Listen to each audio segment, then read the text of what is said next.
Turma, estamos aqui em mais um novo bloco. Aprendemos tudo sobre ácidos no bloco passado. Vamos aprender, antes de falarmos um pouco da mistura que vai ocorrer, o que vai acontecer quando um ácido entra em contato com uma base. Precisamos falar um pouco sobre essa segunda função inorgânica, que é o estudo das bases, tá bom? Entre as 4 funções inorgânicas, ácidos, bases, sais e óxidos, essa é a função mais pequenininha, com menos detalhes, mas não menos importante, tá bom? Primeiro, vamos relembrar o conceito que aprendemos na primeira aula sobre base. Tio Elan, seu quadro agora está nem um pouco torto, né? Turma, eu faço de tudo para tentar deixar a minha escrita reta, mas eu já discuti com vocês, eu acho que eu tenho algum desvio, porque ao meu olhar, assim, próximo, está tudo pleno, está tudo reto, mas quando eu distancio um pouco mais, eu vejo a situação que é o meu quadro. Mas vamos lá, o que vale é o conteúdo. Quando falamos de base, a primeira informação é relembrar aquele conceito que aprendemos na nossa primeira aula. Base é um composto molecular, ou seja, um composto que na presença de água irá sofrer o fenômeno dissociação iônica. E nessa dissociação, levando em consideração o conceito de arrênios, que é o mais usual e o mais cobrado, este liberará o grupo hidroxila, OH-. Então, turma, base é um composto que, ao ser adicionado na água, H2O, essa base vai sofrer dissociação e essa dissociação irá formar íons OH- em solução. Então, de conceito, já estamos kit. Segundo, classificação das bases. Lá em ácidos, não sei se vocês se recordam, esse quadro estava completamente preenchido, porque eram 6 classificações, e algumas classificações tinham alguns detalhes em particulares que era válido vocês terem um conhecimento. Já nas bases, essa classificação é muito simples. As bases elas podem ser classificadas de acordo com 3 critérios: o número de hidroxilas, a solubilidade em água ou a força da base ou o seu grau de dissociação. Então, com base nesses 3 critérios, vamos classificá-las. Quanto ao número de hidroxilas, eu posso ter uma monobase. Aqui não tem aquele segredinho que aprendemos em ácidos para verificar se é ionizável ou não. Aqui é muito simples. Você vai verificar o número de hidroxila e vai classificá-la. Uma monobase. Por quê? Porque na fórmula molecular, na estrutura dessa base, tem a presença de uma hidroxila. Dibase, 2 hidroxilas. Tribase, 3 hidroxilas. Então, essa primeira classificação é muito simples. E ao falar dessa primeira classificação, antes de adentrar na segunda e na terceira, que você pode colocar aí zona Enem, algo muito importante, não só no Enem, como também no vestibular, tem um nível de cobrança considerável, eu me sinto à vontade para falar de nomenclatura das bases. No bloco anterior, aprendemos nomenclatura dos ácidos. E na nomenclatura das bases, eu simplifico nisso aqui. Por quê? Porque é algo bem simples. Na nomenclatura das bases, você só vai fazer 2 avaliações. O metal que está ligado à hidroxila apresenta NOx fixo? Faça essa pergunta. Olha para a base, olha para a fórmula molecular. Esse metal apresenta o NOx fixo? Tio Elan, não me lembro mais como verificar NOx. Não se esqueça, na plataforma do Z21 já tem lá uma aula gravada por Tio Elan como determinar NOx. E lá, na nossa terceira regra, aprendemos o seguinte, que os metais da família 1A ou os metais da família 2A ou alumínio, zinco e prata, vamos revisar? Os metais da família 1A, 2A, zinco, alumínio e prata, estes apresentam NOx fixo.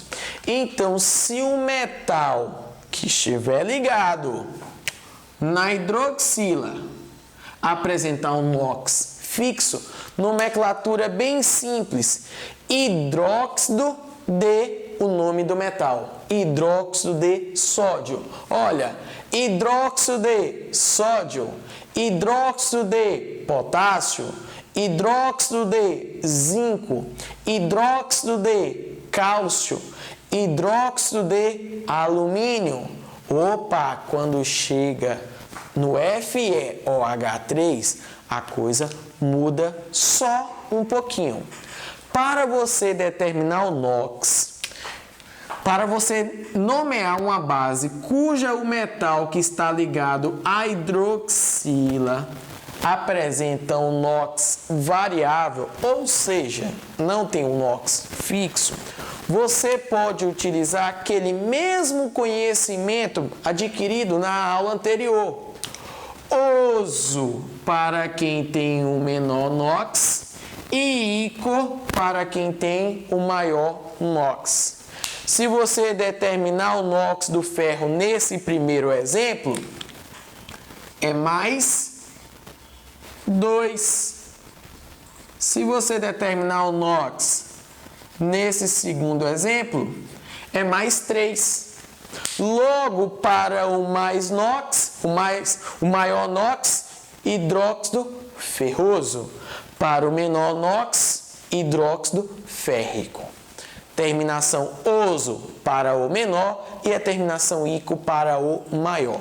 Só que o mais usual, isso aqui é determinado pelo IUPAC, mas o mais usual que você vai encontrar é hidróxido de ferro 2, que representa aqui o ferro do NOx, e hidróxido de ferro 3, que representa o NOx do ferro nessa base.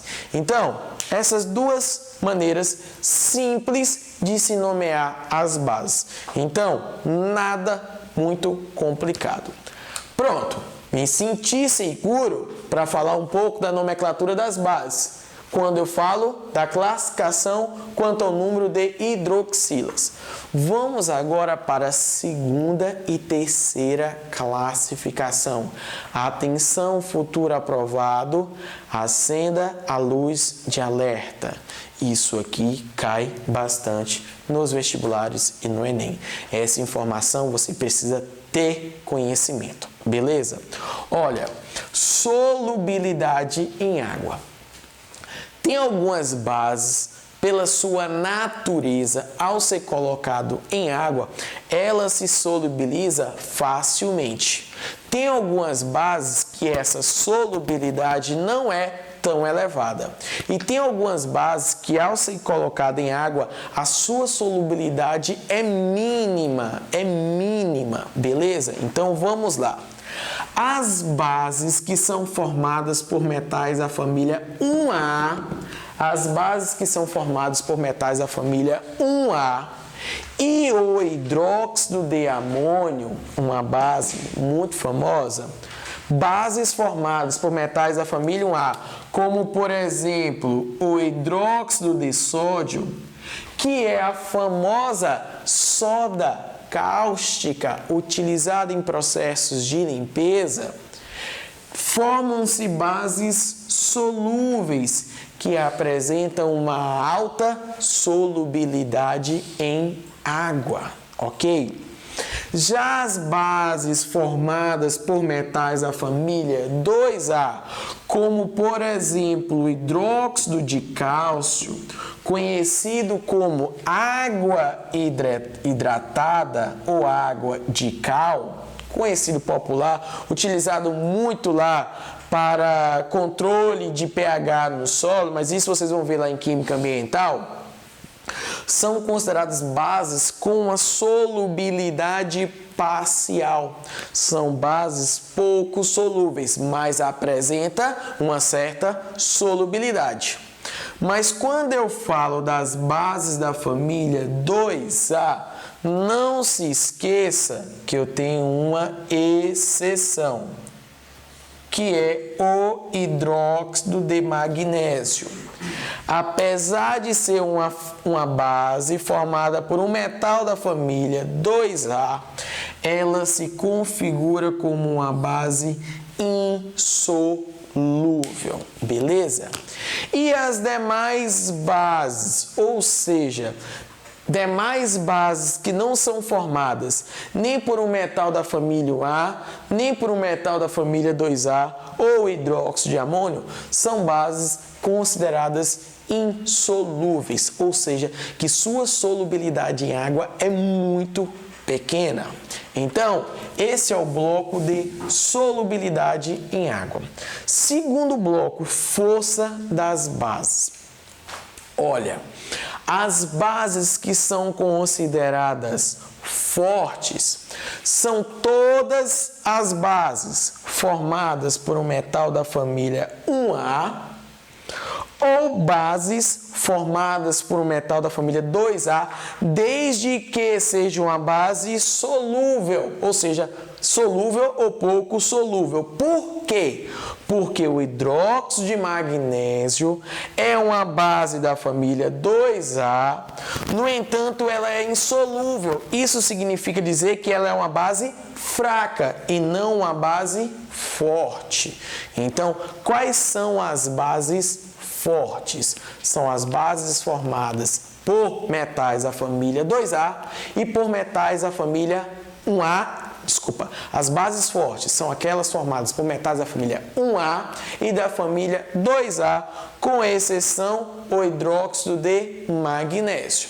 E não se esqueça, o hidróxido de amônio, apesar de ser uma base solúvel, ela é uma base fraca, ela se enquadra aqui nesses demais.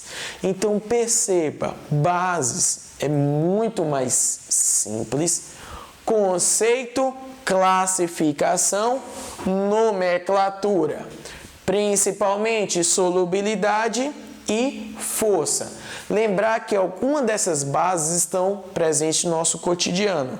Soda cáustica, água de cal, leite de magnésio utilizado para o combate de azia e má digestão, hidróxido de amônio presente em produtos de limpeza, ok? O grupo amônio.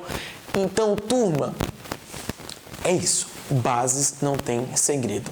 Dessa forma, eu encerro mais um bloco com vocês e espero que no próximo nós vamos falar agora do uso de indicadores.